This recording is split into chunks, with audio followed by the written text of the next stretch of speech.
Sonam, welcome to वीरल Bhayani. Thank you.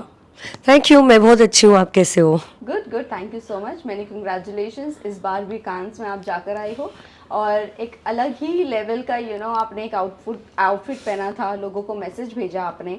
क्या ऐसी चीज़ दिमाग में आई थी जिसकी वजह से आपने वो ड्रेस डिज़ाइन किया उस तरह से और मैसेज भेजने का सोचा आपने? एक्चुअली मैं कश्मीर गई थी कुछ टाइम पहले और जब पहलगाम में अटैक हुआ तो मैं, मेरे father, we were really shaken up by everything that happened. और बस उसी समय मैंने डिसाइड कर लिया था कि इंटरनेशनल प्लेटफॉर्म पे इस बारे में ही बात होने वाली है, इस बारे में ही बात होगी। अगर मैं उस प्लेटफॉर्म पे जाऊंगी तो डेफिनेटली मैं अपनी वॉइस उस कॉज के लिए ज़रूर यूज़ करूँगी। तो इसलिए वो फीनिक्स राइजिंग वाला आउटफिट था। उसमें जैसे इंडिया कितना भी उसे आप दबा लो, कितना भी दर्द दे दो, but we always rise like the phoenix from the ashes. तो यही मेरा आइडिया था। आपने ड्रेस पहना भी, आपने लोगों को मैसेज भी कन्वे किया, बट द थिंग इज बहुत सारे लोगों ने क्रिटिसाइज भी किया उस पर और बहुत सारे लोगों ने अप्रिशिएट भी किया। इस क्रिटिसिज्म को, इस ट्रोलिंग को आप किस तरह से लेते हो? देखो, ट्रोलिंग और अप्रिसिएशन ये एक आर्टिस्ट की ज़िंदगी का, उसकी जर्नी का पार्ट है। आपको दोनों को ग्रेसफुली लेना है। और मुझे ऐसे लगता है कि मैंने जब पहलगाम की, पुलवामा की बात की तो इतना ज़्यादा क्रिटिसिज्म हो गया, लेकिन आप देखिए रेड कार्पेट पे फॉर एग्जांपल ऐश्वर्या ने भी सिंदूर लगाया था, Aditi, it was also, I think they also meant about operation Sindoor. मुझे ऐसा लगा मेटाफोरिकली उस बारे में भी वो एक मैसेज दे रहे थे, तो उनकी कोई ट्रोलिंग नहीं हुई। लेकिन हाँ, तो मैं तो अपना ये स्टैंड कभी चेंज नहीं करूंगी। I am always going to take a stand for my country. बहुत सारे ट्रोल्स हुए। मैं आपको बताना चाहूँगी कि पाकिस्तान से मुझे इतने डीएम्स आए, इतने थ्रेट्स आए, इतनी गलत गलत बातें मुझे बोली गई मेरे उस आउटफिट के बारे में, लेकिन मैं अपना स्टैंड चेंज नहीं करूँगी। इस डीएम को क्या कह सकते हैं कि ये इस तरह से ले सकते हैं क्योंकि आपने ना पाकिस्तान पे कुछ बोला था उस आउटफिट में, ना ऐसे कुछ था, जस्ट आपने अटैक्स के बारे में बोला था। सो कह सकते हैं पाकिस्तानी ने ये एक्सेप्ट कर लिया आपको डीएम करके? वो एक्सेप्ट ही नहीं कर पा रहे थे कि मैंने जाके कान्स में उन अटैक्स के बारे में वॉइस की अपनी ओपिनियन और दुनिया को याद दिलाया कि हमारी कंट्री के साथ क्या क्या बीता है और हम भूले नहीं है। We remember and we remain unbroken. लेकिन मेरे डीएम्स में इतने रेप थ्रेट्स, इतने डेथ थ्रेट्स, और मुझे I am getting goosebumps as I am talking about it. मेरी मेंटल हेल्थ इतनी अफेक्ट हो गई उसके बाद, कान्स के बाद, कि मैं इंस्टाग्राम मैंने खोलना बंद कर दिया था, क्योंकि the moment I used to open इतने सारे, और लिटरली पाकिस्तान में मैंने देखा कि वो उर्दू में लिखा हुआ था और कितनी सारी रील्स वायरल हो रही थी। मेरे फेस को यूज़ किया जा रहा था as a thumbnail.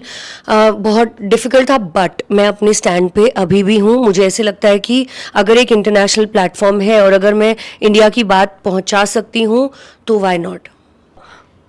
Priyanshu Goyal ने जिस तरह से आपके आउटफिट को लेकर बोला है कि अपने से सोल्जर्स के लिए इंसल्ट है, व्हाट यू हैव टू से, सिर्फ उनको ये कहना था कि डिज़ाइनर्स को आपने प्रमोट करने गए हो वहाँ पर, बाकी कोई मोटो नहीं था आपका?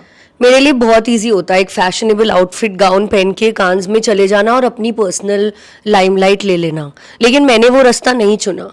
मेरा रास्ता था कि अपनी आर्ट के थ्रू, अपने फैशन के थ्रू अपने देश की बात कहना।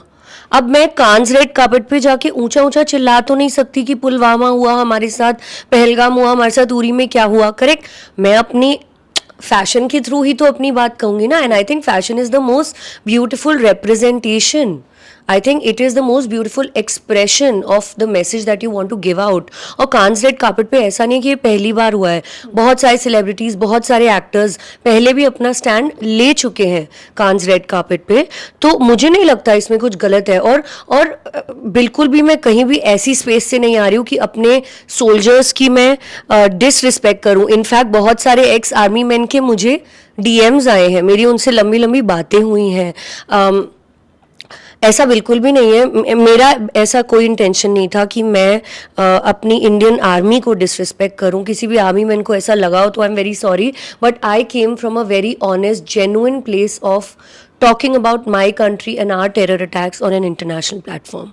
Also do you think Priyanshu Goyal limelight हासिल करना चाहते थे आपके कमेंट के थ्रू? मुझे नहीं लगता, मुझे प्रियांशु को बिल्कुल भी इम्पोर्टेंस देनी चाहिए यहाँ पे। मुझे लगता है कि वो और उनके बातें और उनका क्रिटिसिज्म और उनका ट्रोलिंग और उनका बुलिंग, उनको मुबारक। मैं यहाँ पे अपने देश के बारे में और अपने मैसेज के बारे में बात करना चाहती हूँ।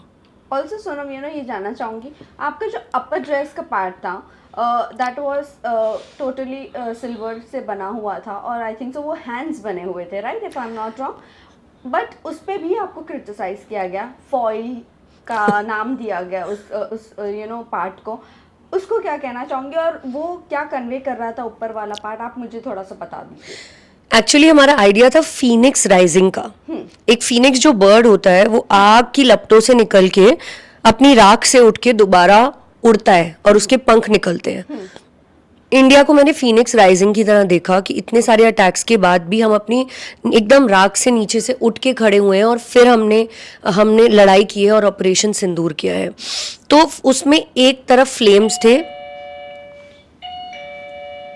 सॉरी, यस, तो वो क्या कन्वे कर रहा था, आप थोड़ा बहुत बता दीजिए। वो मेटल से बना हुआ एक कॉर्सेट था। वो बना हुआ था एल्यूमिनियम, टिन और एक और 3 मेटल से मिलके बना था। और एक्चुअली वो कन्वे कर रहा था वॉरियर स्पिरिट, फीनिक्स स्पिरिट। जिस तरह से एक फीनिक्स बर्ड मिट्टी में धूल में मिल जाता है, then it rises from the ashes. तो एक तरफ आग के लपटे फ्लेम्स दिखाए थे और दूसरी तरफ फीनिक्स बर्ड के वो थे पंख। ओके, तो ये थी स्टोरी, और लोगों ने उसको एल्यूमिनियम फॉइल बोल दिया। तो मुझे एक्चुअली मैंने बहुत पर्सनली नहीं लिया। देखो, फैशन की इंटरप्रिटेशन सबकी अलग अलग होती है।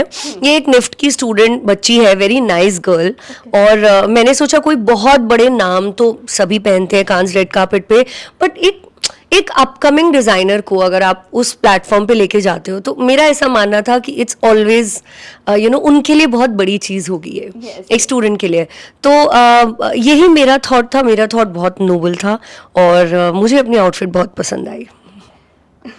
वेल, इसी के साथ साथ ये जानना चाहूँगी, आफ्टर रेड कार्पेट एक पार्टी में भी आपको इनवाइट किया गया था, प्रीमियर पार्टी में, और अप्रिशिएट भी किया गया था। वो थोड़ा बहुत बता दोगे कि किस तरह का मोमेंट था आपके लिए वो?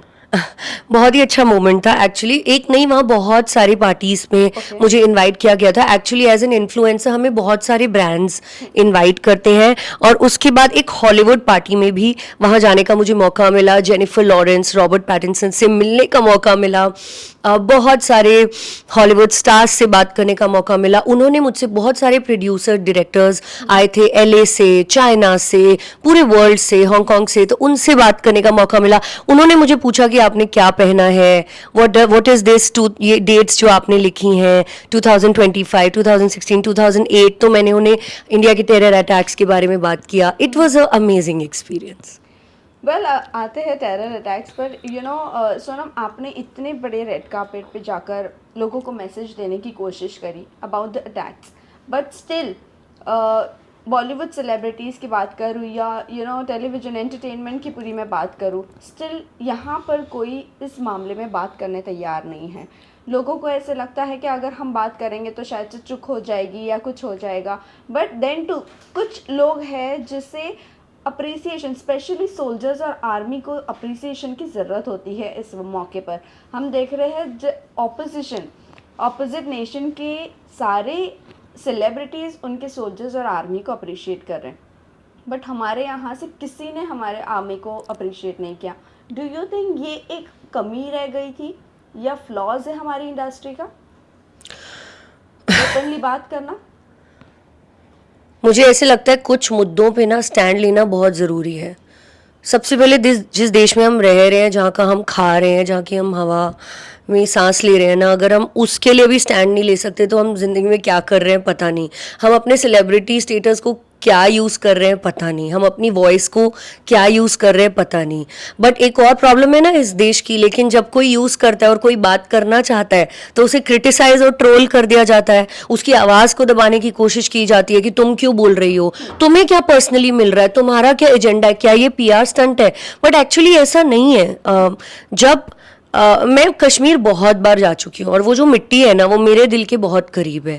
वहाँ के लोकल मेरे बहुत सारे फ्रेंड्स हैं। मेरा एक बहुत खास फ्रेंड और उसकी वाइफ वहाँ फंसे हुए थे। I was constantly in touch with them. वहाँ से मुझे डायरेक्ट पिक्चर्स मिल रही थी जब अटैक्स हो रहे थे और मैंने उस इमोशन को फील किया था। और किस तरह से हमारी आर्मी ने वहाँ पे रेस्क्यू ऑपरेशंस किए ना, उसकी बहुत जानकारी मैंने ली वहाँ के लोकल से। और मुझे ऐसे लगता है कि हम कौन होते हैं इंडियन आर्मी की तारीफ करने वाले, उनके वजह से हम यहाँ जिंदा अपने घर में एसी में बैठ के आराम से बात कर पा रहे हैं। तो अगर उनको एक छोटा सा ट्रिब्यूट भी नहीं दें तो एग्जैक्टली, बट यू नो कहीं ना कहीं आपको लगता है पहलगाम अटैक में इंटेलिजेंस फेलियर हुआ था? बिकॉज अमित शाह ने जैसे ही वहाँ पर एक बार सर्वे किया, उन्होंने बोल दिया एवरीथिंग इज नॉर्मल। तो आपको नहीं लगता वहाँ पर फिर भी आर्मी को असाइन करवाने की ज़रूरत थी? मुझे ऐसे लगता है कि हमारी अथॉरिटीज़ बेस्ट कर रही हैं। मेरा पूरा विश्वास है हमारी गवर्नमेंट और हमारी अथॉरिटीज़ में। और मुझे ऐसे लगता है कि जब भी टेरर अटैक हुआ है एकदम टांके का हमने जवाब दिया है और हमने बहुत ही अच्छे से उस सिचुएशन को मैनेज किया है। तो ऐसा मैं नहीं मानती कि ये हमारा कोई फेलियर था। अब टेररिज्म ऐसी चीज़ है, इसे कंट्रोल करना और इस पे प्रिडिक्ट करना कि कब क्या होने वाला है, इट इज़ नॉट पॉसिबल। सो नहीं, मुझे ऐसा नहीं लगता। मुझे ऐसा लगता है कि अथॉरिटीज़ ने बहुत ही अच्छे से और स्पेशली इंडियन आर्मी और फोर्सेस ने इस सिचुएशन को बहुत ही अच्छे से हैंडल किया है। वेल, जिस तरह से ऑपरेशन सिंदूर भी किया गया है, ऑपरेशन सिंदूर 3 से 4 लोगों ने मिलकर कंडक्ट किया है हमारे बड़े बड़े आर्मी में से। बट सोफिया कुरैशी की अगर मैं बात करूं, उनको स्पेशली ट्रोल भी किया जा रहा है और एक लीडर है, उन्होंने बहुत गंदी बात भी कही जिसके अगेंस्ट उन्होंने FIR भी लॉन्च किया। एक minute, I don't know. Well Sonam, ये तो सब सारी बातें ठीक है, बट आपको कहते हैं कि आप ऑर्गन डोनेशन करती हो या आप उसमें बिलीव भी करती हो। और मैंने, if I am not wrong, आप मुझे करेक्ट करना अगर मैं गलत ना हो, तो आपने लीवर भी अपना डोनेट किया हुआ है अपनी मम्मा को। थोड़ा बहुत इसके बारे में अगर बता दोगे तो लाइक ये दिमाग में कब आया ऑर्गन डोनेशन वाला चीज़, और मम्मा को डोनेट करने का कैसे दिमाग में आया आपको? एक्चुअली दिमाग में नहीं, मम्मा बहुत बीमार हो गई थी और ट्रांसप्लांट के अलावा कोई रास्ता बचा नहीं था और मेरे भाई की डेथ हो गई है तो और कोई था भी नहीं। और मेरे फादर बूढ़े हैं, मतलब उस एज में नहीं है कि वो ऑर्गन डोनेट कर पाए। So I was the only one. तो मैंने अपना 60% लिवर अपनी मदर को डोनेट किया था। और उसके बाद मुझे पता चला कि ये कितनी बड़ी समस्या है और कितना बड़ा इशू है, मेडिकल इशू है हमारी सोसाइटी में।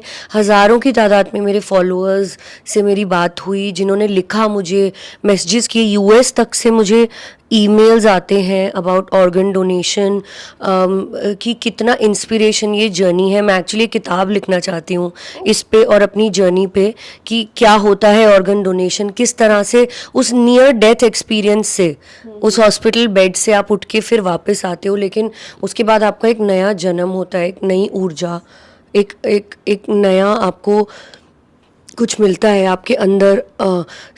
मेरी मदर तो नहीं बची, बट वो मुझे एक पर्पस ज़रूर दे गई। मेरा ये पर्पस बन गया है। कितने सारे लिवर डोनर्स को मैंने काउंसलिंग दी है, ऑल्दो मैं कोई मेडिकल प्रोफेशनल नहीं हूँ, मुझे कुछ नहीं पता, मैं खाली एक इमोशनल सपोर्ट देती हूँ उन लोग को। और वो मेरा एक्सपीरियंस पूछते हैं कि एज अ डोनर हमें तो नहीं कुछ नहीं हो जाएगा। सब डरते हैं ना कि हमें तो नहीं कुछ हो जाएगा, हमारी हेल्थ को तो नहीं कुछ हो जाएगा, क्या हम नॉर्मल ज़िंदगी जी पाएंगे, कैसे करेंगे, आप कैसे उठी, आपने रिकवरी कैसे की। तो मैं मेक श्योर करती हूँ कि हर रोज़ या हर 2 दिन में एक बार किसी ना किसी ऑर्गन डोनर से मैं ज़रूर बात करूं। Okay, that keeps you motivated? Yes, that keeps me motivated. But मम्मा को आपने जैसे ऑर्गन डोनेट किया, मतलब कुछ टाइम वो रहे या लाइक नहीं, कुछ टाइम वो रहे। उन्होंने मुझे बहुत थैंक यू बोला, मेरे हाथों को चूमा और मेरे से बहुत बातें की और मुझे बताया कि आगे की ज़िंदगी कैसे जीनी है। मुझे लगता है शायद उन्हें अंदर से पता था कि उनका समय अब ख़त्म हो रहा है। तो उन्होंने मुझे बहुत प्यार दिया और हॉस्पिटल में बिताए हुए उनके साथ, मतलब इस सर्जरी के 4 महीने बाद उनकी डेथ हुई। तो इस सर्जरी से वो जो कुछ महीने थे जो मैंने उनके साथ बिताए, जब मैंने देखा वापस ठीक से खाना खा रही हैं, वापस पानी पी रही हैं, हंस खेल रही हैं, घर भी आ गई थी, घर में भी हमारे डॉग के साथ खेल रही हैं, मुझे ऐसे लगता है वो ही पल मेरे उस सैक्रिफाइस के वर्थ थे।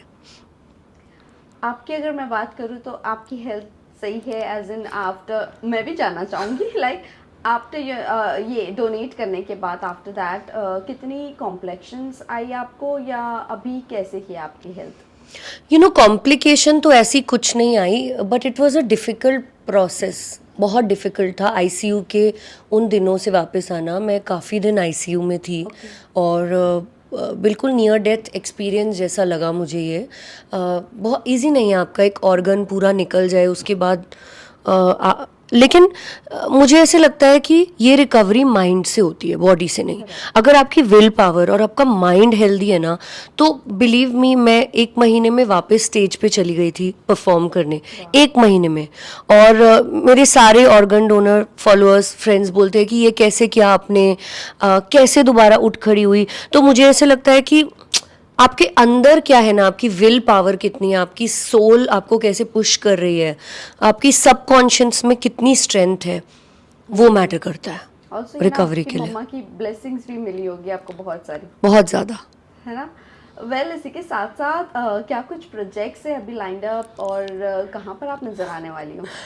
जी, एक ओटीटी प्रोजेक्ट आ रहा है, लेकिन अभी उसका शूट चल रहा है, तो जब उसके बारे में बात करना अलाउड होगा तो सबसे पहले आपको बताऊंगी। ज़रूर ज़रूर, बट इसी के साथ साथ अगर रियलिटी शो का ऑफर आता है आपको, लाइक खतरों की खिलाड़ी और डांसिंग और बिग बॉस, तो क्या आप करना पसंद करोगे कोई भी एक? हाँ, मुझे बिग बॉस बहुत पसंद है। खतरों के खिलाड़ी तो मैं हूँ ही, ऑर्गन डोनर हूँ। I would love to do it. Well lastly आप जाते जाते फैंस एंड व्यूअर्स को क्या कहना चाहोगे? मैं सिर्फ ये कहना चाहूँगी कि जय Hind, and we will always talk about our motherland. Thank you. Thank you.